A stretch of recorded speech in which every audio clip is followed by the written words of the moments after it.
Bismillahirrahmanirrahim. Assalamualaikum warahmatullahi wabarakatuh. Perkenalkan, nama saya Nur Inayatul Mawapasya, mahasiswa Pasca Sarjana Pendidikan Bahasa Indonesia Universitas Muhammadiyah Sidenden Rapang. Salam bahagia kepada teman-teman. Pada kesempatan kali ini, saya akan sedikit men-share apa yang kemudian saya pahami mengenai pengembangan bahan ajar. Nah, pasti teman-teman penasaran bukan? Apa sih sebenarnya bahan ajar itu? Ya, ikuti lebih lanjut ya supaya teman-teman mengetahui bagaimana pengembangan bahan ajar itu sendiri. Nah, yang perlu teman-teman ketahui ya bagaimana sebenarnya pengertian bahan ajar itu sendiri. Nah, pengertian bahan ajar ada 3 teman-teman yang saya cantumkan di PPT ini. Yang pertama itu adalah bahan ajar sebagai bentuk bahan berupa seperangkat materi yang kemudian disusun secara sistematis untuk membantu seorang guru dalam melaksanakan kegiatan pembelajaran dan memungkinkan siswa untuk belajar secara mandiri. Itu pengertian bahan ajar yang pertama. Nah, jadi bahan ajar ini teman-teman berupa sebuah perangkat atau seperangkat materi yang kemudian disusun seorang guru secara sistematis untuk tentunya membantu seorang guru itu melaksanakan kegiatan proses belajar mengajar di dalam kelas. Yang kedua, bahan ajar juga bisa merupakan sebuah informasi, alat maupun teks yang diperlukan seorang guru untuk melakukan perencanaan dan penelaahan implementasi sebuah pembelajaran. Jadi bahan ajar ini seperti sebuah informasi, alat atau teks yang tentunya sangat digunakan oleh seorang guru untuk melakukan sebuah perencanaan, penelaahan sebagai bentuk implementasi dalam proses belajar mengajar. Pengertian yang ketiga, bahan ajar juga bisa sebagai bahan yang digunakan untuk membantu seorang guru dalam melaksanakan kegiatan belajar mengajar di kelas yang berupa bahan tertulis maupun bahan yang tidak tertulis. Nah, itu pengertian bahan ajar teman-teman. Nah, setelah teman-teman ketahui bagaimana pengertian bahan ajar itu sendiri, tentunya teman-teman harus tahu apa sih sebenarnya tujuannya dibuat bahan ajar. Ya, next kita lihat ya. Nah, ini teman-teman. Tujuan bahan ajar itu sendiri untuk membantu peserta didik atau siswa dalam memperoleh alternatif bahan ajar di samping buku-buku teks yang terkadang sulit diperoleh, ya kan? Otomatis kan di dalam sekolah itu teman-teman ada yang namanya buku teks. Nah, buku teks ini terkadang ketika lambat kemudian sampai ke dalam sekolah atau sekolahnya di pedalaman dan lain sebagainya, otomatis akses masuk ke pedalaman itu akan lama sampainya teman-teman. Otomatis kita sebagai seorang guru ketika tidak punya alat yang kita gunakan untuk proses belajar mengajar, otomatis kita hanya duduk di dalam kelas lalu pulang.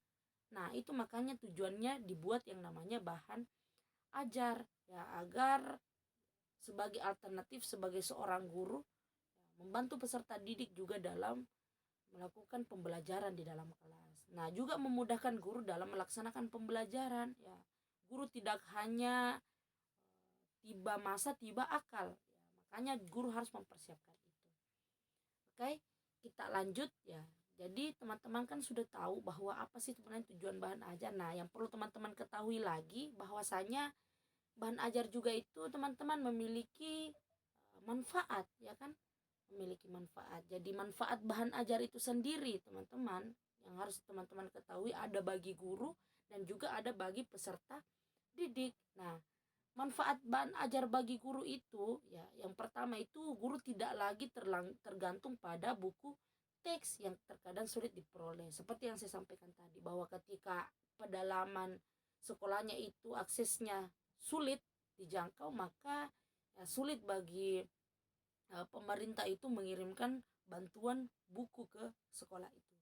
Makanya seorang guru itu harus menyiapkan yang namanya bahan ajar. Itu salah satu manfaatnya. Manfaat yang lain teman-teman itu tentu akan menambah hasanah pengetahuan dan pengalaman seorang guru dalam menulis sebuah bahan ajar.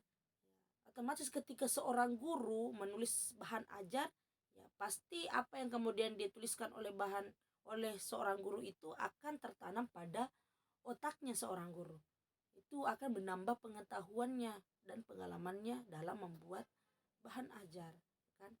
Yang ketiga, manfaatnya adalah membangun komunikasi pembelajaran yang efektif antara guru dengan peserta didik, karena peserta didik akan merasa lebih percaya kepada gurunya. Nah, kenapa bisa seperti itu? Otomatis peserta didik yang kemudian tidak lagi mengatakan bahwa guru hanya berpatokan pada buku teks semata, otomatis peserta didik akan merasa juga bahwa seorang guru ini betul-betul mengajar, mempersiapkan apa yang mesti dipersiapkan ketika melakukan proses belajar mengajar, sehingga siswa merasa dihargai bahwa betul-betul gurunya berjuang untuk ya, mengajar dan mendidik peserta didik tersebut. Nah, tentunya itu akan lebih efektif dalam proses belajar mengajar ketika kita menyiapkan yang namanya bahan ajar itu bagi guru, teman-teman. Ya, selanjutnya kita beralih pada manfaat bahan ajar bagi peserta didik.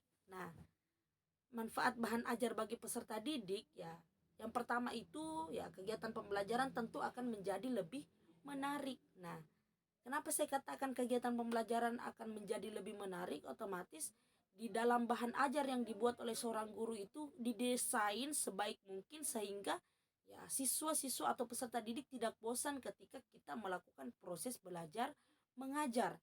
Nah, yang kedua, ya manfaatnya adalah kesempatan untuk belajar secara mandiri dan mengurangi ketergantungan terhadap kehadiran seorang guru. Nah, tentunya teman-teman di saat sekarang ini yang kita masih dihantui dengan COVID-19, apalagi ada virus baru yang menggerogoti ya sejenis COVID yaitu Omikron. Nah, tentunya itu banyak sekali tantangan yang harus dilakukan seorang guru, harus menjalankan proses belajar mengajar dalam keadaan COVID yang menghantui kita, ya kan? Nah, tentunya dengan guru menyiapkan yang namanya bahan ajar ya, itu akan membuat siswa atau peserta didik mandiri dan tidak tergantung kepada seorang guru tersebut. Nah, yang ketiga, manfaatnya adalah mendapatkan kemudahan dalam mempelajari setiap kompetensi yang harus dikuasainya. Karena bahan ajar yang dibuat itu otomatis akan dijelaskan secara mendetail di dalamnya bahwa seperti ini yang harus dilakukan oleh peserta didik atau seorang siswa itu. Seperti itu teman-teman manfaatnya. Nah, setelah teman-teman mengetahui manfaatnya, tentunya teman-teman harus tahu bagaimana bentuk bahan ajar. Bentuk bahan ajar itu ada 5 ya teman-teman. Yang pertama itu adalah bahan cetak. Nah, bahan cetak ini contohnya adalah seperti handout, buku, modul, lembar kerja, brosur, leaflet, wall card, ya kan. Nah, itu semua contoh dari bahan cetak, salah satu dari bentuk bahan ajar. Yang kedua itu adalah audio visual. Audio visual adalah ya, indera mata kita melihat dan indera telinga kita mendengar. Contohnya seperti video, film, VCD, ya kan. Nah, itu audio visual. Nah, yang ketiga itu adalah audio. Nah, audio saja. Audio itu otomatis yang bisa kita dengar seperti radio, kaset, CD, HP dan lain sebagainya. Ya kan? Yang keempat itu adalah visual. Nah, visual ini yang bisa kemudian dilihat oleh indera mata kita. Nah, contohnya adalah foto, gambar, model, ya kan. Dan yang terakhir itu teman-teman adalah multimedia. Nah, multimedia ini contohnya seperti CD interaktif, komputer bus, internet. Nah, ya kan? Jadi teman-teman sudah mengetahui banyak kan setelah saya sampaikan ya. Ketika teman-teman bingung bagaimana sih pengembangan bahan ajar, otomatis teman-teman harus mengetahui dulu apa pengertian bahan ajar itu sendiri, apa tujuan bahan ajarnya, apa manfaat bahan ajar, dan apa bentuk-bentuk dari bahan ajar. Ya, baik teman-teman sekalian, mungkin itu saja yang bisa saya sampaikan, yang bisa saya share kepada teman-teman sekalian. Semoga apa yang kemudian saya sampaikan bisa teman-teman implementasikan ketika teman-teman berada di lapangan. Oke, jangan lupa like, komen, dan subscribe. Billahi fisabilil haq, fastabiqul khairat. Assalamualaikum warahmatullahi wabarakatuh.